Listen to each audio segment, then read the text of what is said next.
everyone, welcome to the third episode of Friday Film Time.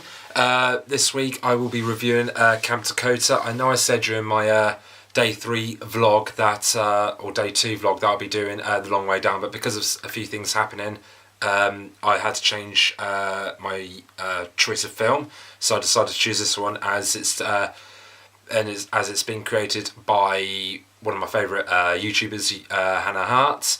Right.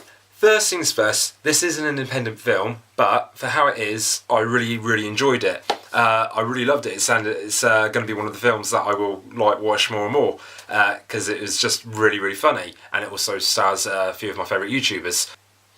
Even though this is a rom-com, in my personal opinion, I think it is, or a family film, or possibly the mismatch of the two. I really enjoyed it, and it's very rare for me to enjoy rom-coms. I will watch them, but it really doesn't get my buttons going.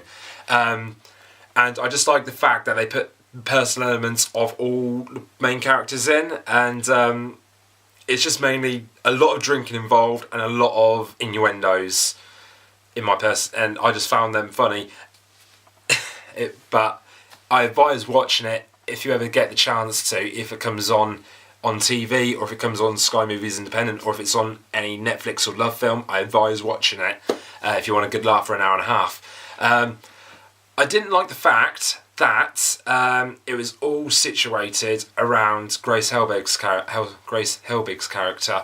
Although I really enjoyed it, it was just that was a bit of a downfall for me, because I like a film, even though I like it like set on my main character, but I like a bit of a balance between everyone. I know it's it all led up to like the main story of the film, which I enjoyed that it didn't push it in straight into the film. I like the fact that they waited halfway into the film before they had like the main challenge, as it was. Yeah.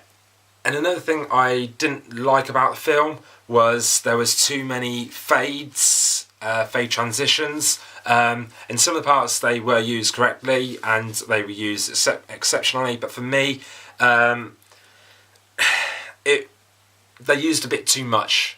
They used a bit too much of them, which I think spoiled a couple of the shots.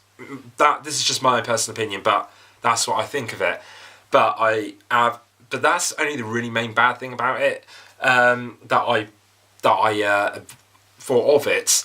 Overall, I did really like this film. There were a few cringeworthy factors that were just too funny to watch. The reason is I get embarrassed for some reason. Whilst if I watch a cringeworthy factor in a film, it just kind of makes me feel a bit embarrassed. I don't know why. I think it was just because I'll be a bit too embarrassed if I did it myself. But that's what happens. Like I said, there are a bit too many fades for my personal taste, but I would have to give this, I would have to say, it's a bit of a tough one. For an independent film, I would have to give it probably 4.8 out of 5. It's one of those, it's close. It was close. It's kind of like, it's like my personal opinion. Obviously, in my previous films, I have given high scores, but that's because they've excited me, they've made me laugh, and all that sort of stuff. And it's kind of they got my buttons pushing. But with this film, like I said a minute ago, that even though rom-coms don't really and family films don't really push my buttons, it really did, and it just made me happy, which I really like it when it comes to those sort of films.